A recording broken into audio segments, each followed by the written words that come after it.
Governor, there's a lot of concern about this presidential election in terms of concerns about our democracy as we know it. The Atlantic devoted an entire issue to the threat of a second Trump term. So my question to you is, do you think Donald Trump is a threat to democracy? No, look, I think Donald Trump, when he was president, I think that he really didn't take some of the action that he could have constitutionally taken.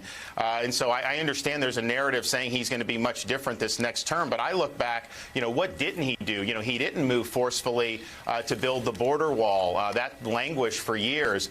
He didn't fire people like Anthony Fauci from the COVID task force when many conservatives, including me in Florida, were saying they needed to go a different direction. He even gave Fauci an award his last day in office. A lot of the people he appointed, he since trashed after leaving office, but he could have fired them. He didn't really take any action to reform the bureaucracy or to curb the administrative state. So I think what is being said would be him acting in ways that actually were not how he acted before. He deferred a lot of his presidency to some of these people that he now criticizes.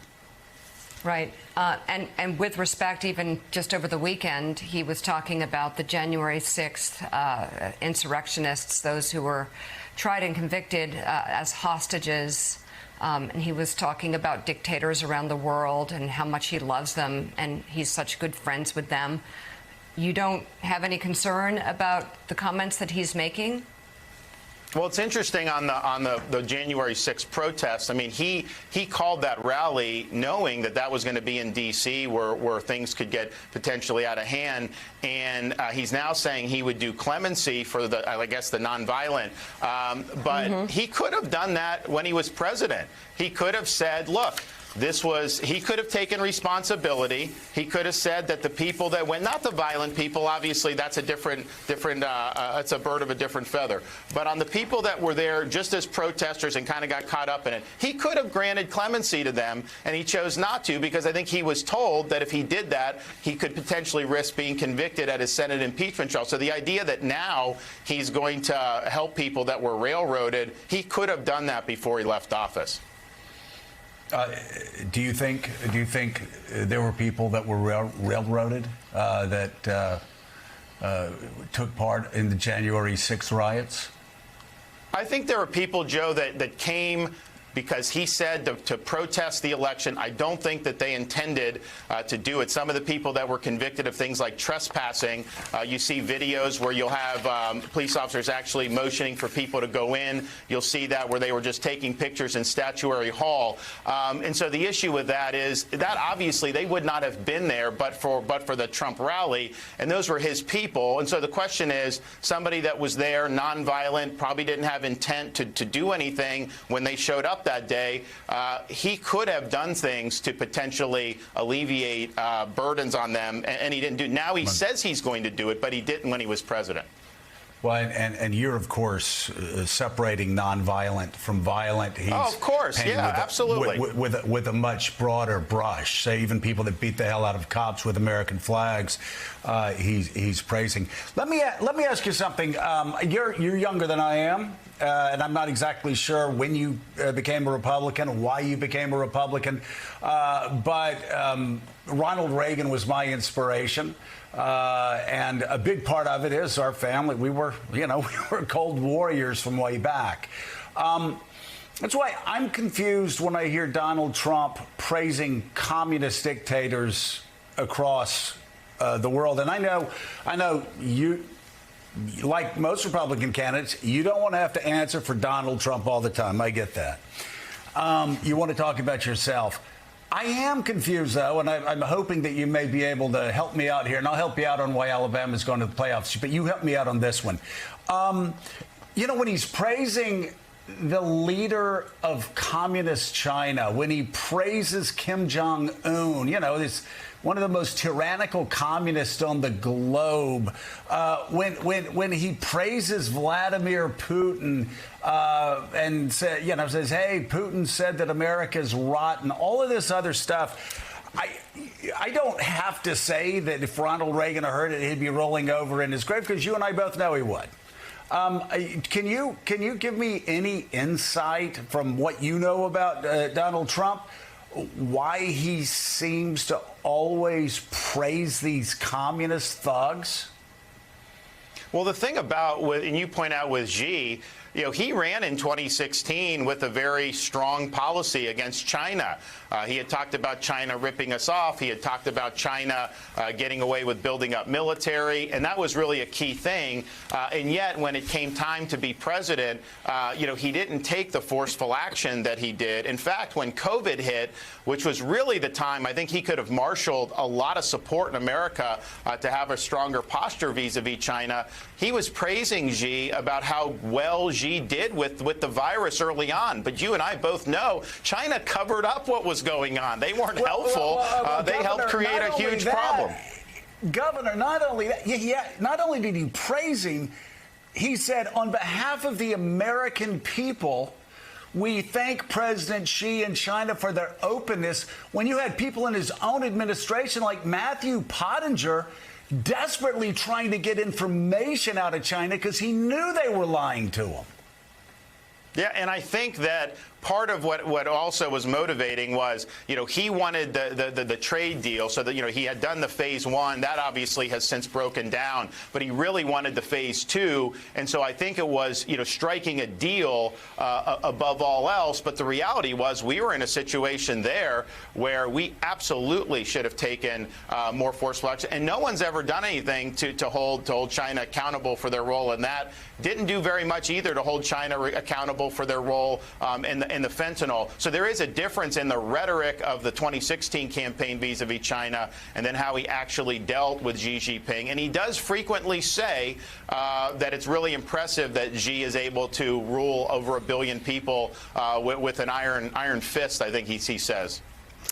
Governor Elise Jordan here. You said something the other day in your CNN Town Forum that I agree with, that Donald Trump put us on the path to these inflationary times. How would your economic policy differ from Donald Trump? And would you extend the Trump tax cuts? Well, I also just would point out, I think the first 3 years, I think the economy was largely good under Donald Trump. I think his regulatory policy was good. I think his energy policy was good. I think his tax policy was largely good, too. Clearly, I wouldn't want to see individual tax rates go up, and so we would want to extend those. But, there's kind of a narrative that's developed in conservative media that somehow, like, the all 4 years were so great. 2020 was a bad year for this country, and it started in March of 2020 with how they responded to COVID. He was criticizing nations like Sweden, who took a more modest approach, kept everything going, reduced the panic.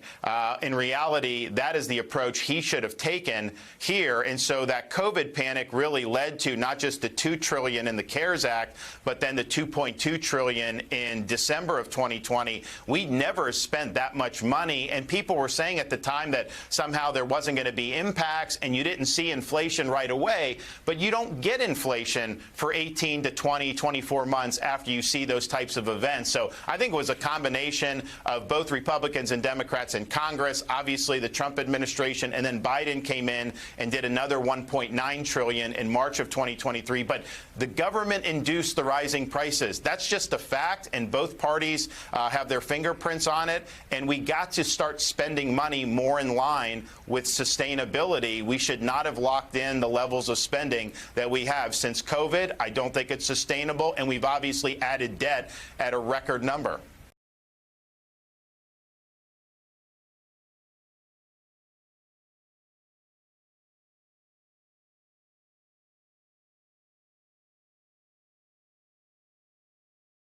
Your rival, Ambassador Haley, says that you and President Trump aren't being fully honest in this issue. She says without any reforms being made to Social Security, the program ultimately will not have enough money to pay young people like that one right there their full benefits. And isn't she right? I mean, doesn't Social Security need some reform? So what she has said, Nikki Haley, she has claimed that the retirement age is way, way, way too low. That's what she said. So, you got a lot of people that have worked hard their whole life.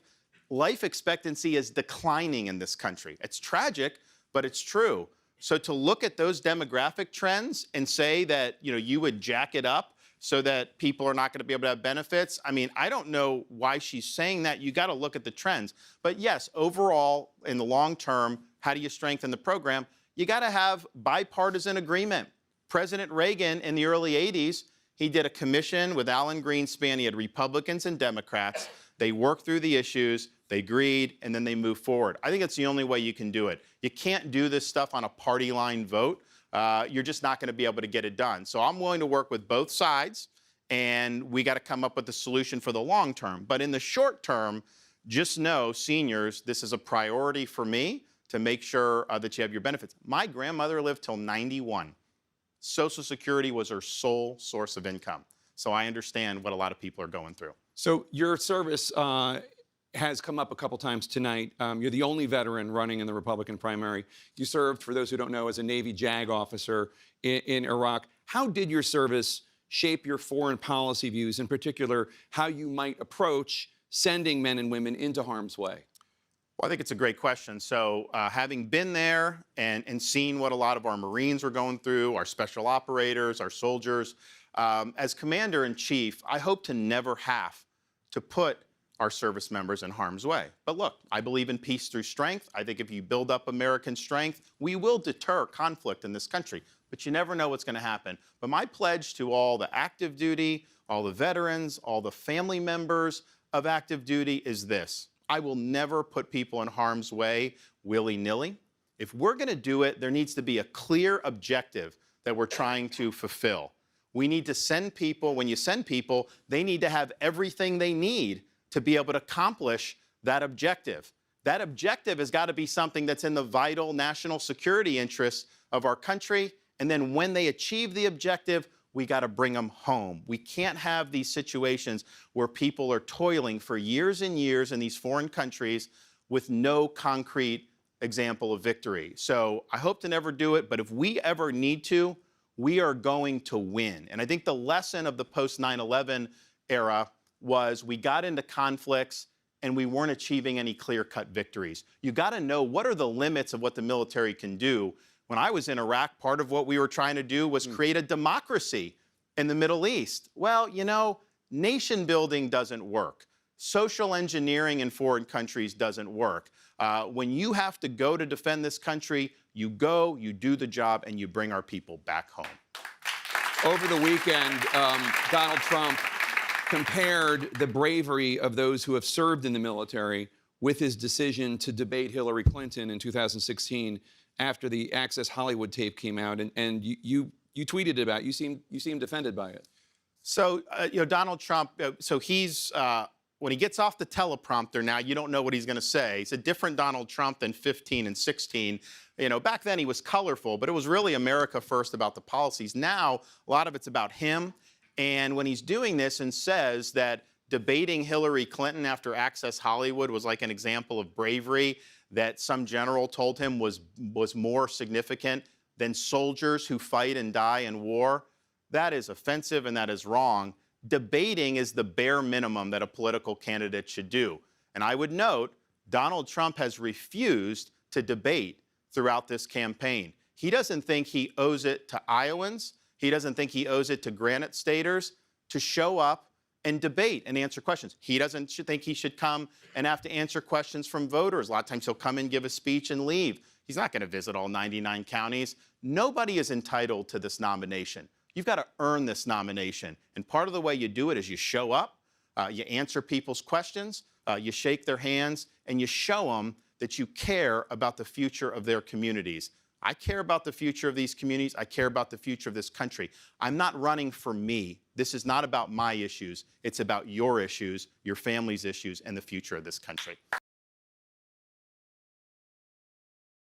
We are now less than a month from the Iowa caucuses. And joining us now from Des Moines is Republican presidential candidate, Florida Governor Ron DeSantis. Good to have you with us this morning. Governor, thank you so much for being with us. We got some polls over the past weekend. Despite what we've been hearing from the Trump campaign and others, this race may not be over quite yet. Nikki's moving in New Hampshire. You're in second place in Iowa right now. What's your pathway to victory in Iowa?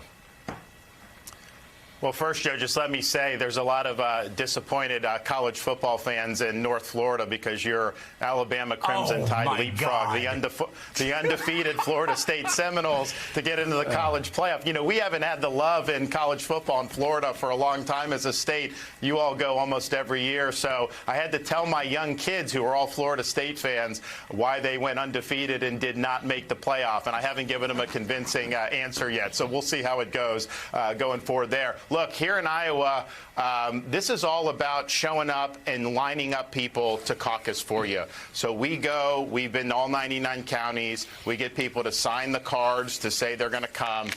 We're going to have the biggest organization and support going into a caucus that anyone can remember. That ultimately is what does it. I also think people here in Iowa and in New Hampshire, they expect you to come and answer their questions. They expect you to come and ask for their vote. And I think what Donald Trump will do, he'll parachute in for 45 minutes, an hour, give a speech, and then just leave.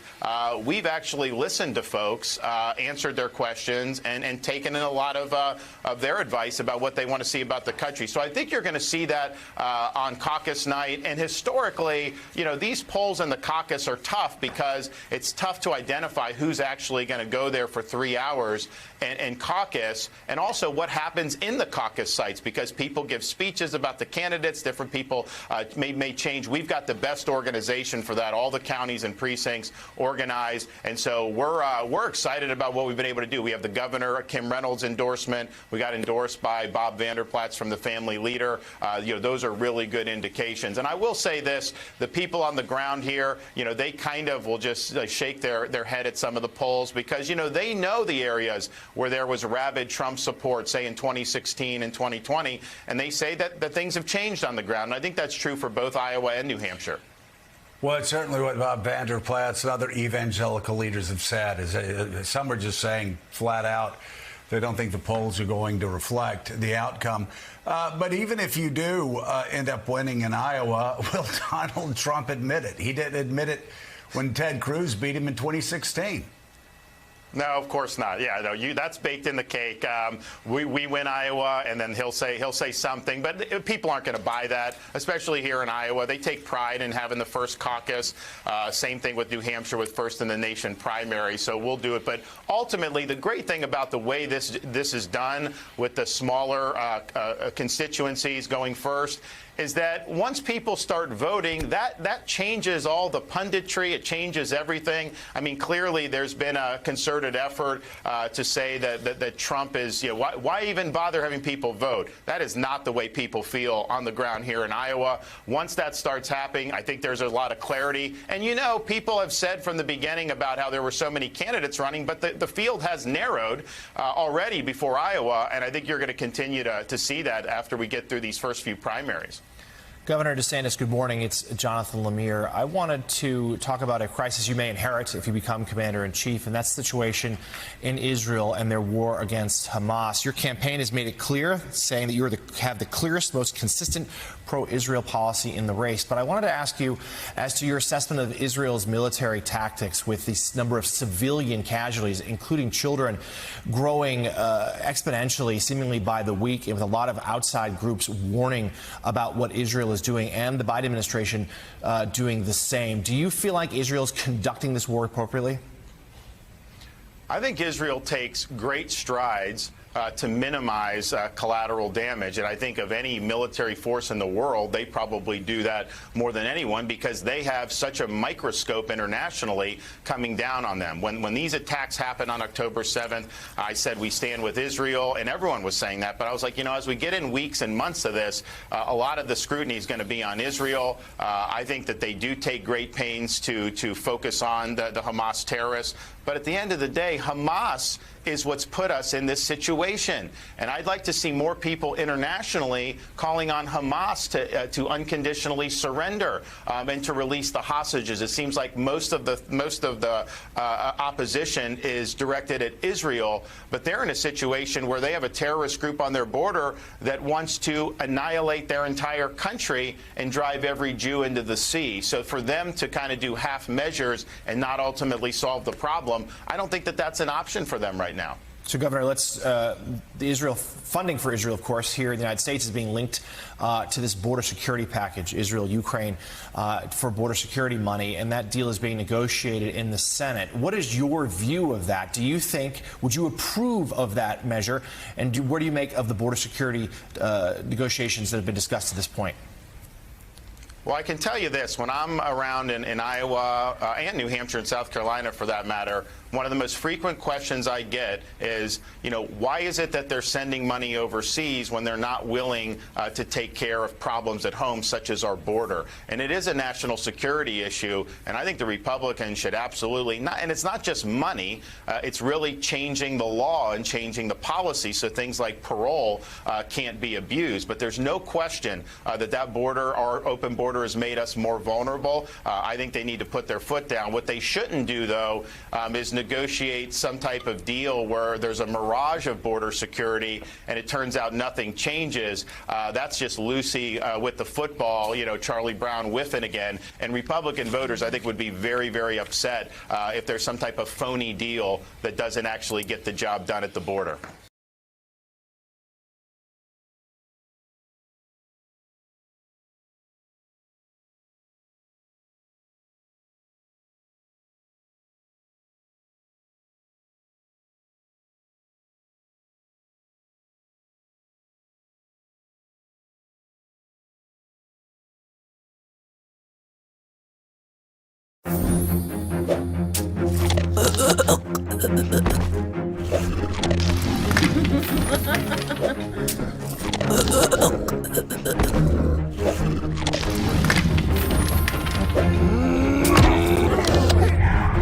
Mark Meadows' bid to move his Georgia election interference criminal case to federal.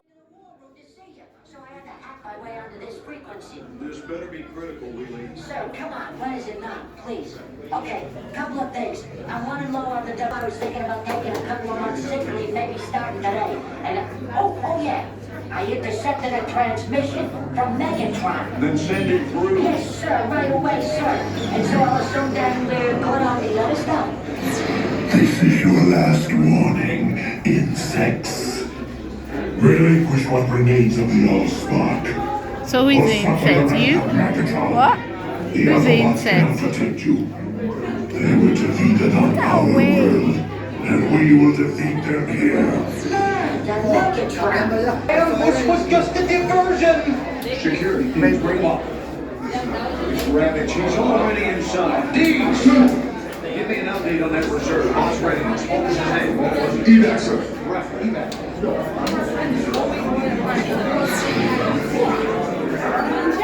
She's right in front.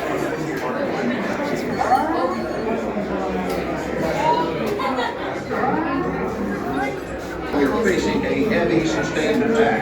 They appear to be after the Allspark. General, watch out! General! Evac immediately, General! Evac immediately!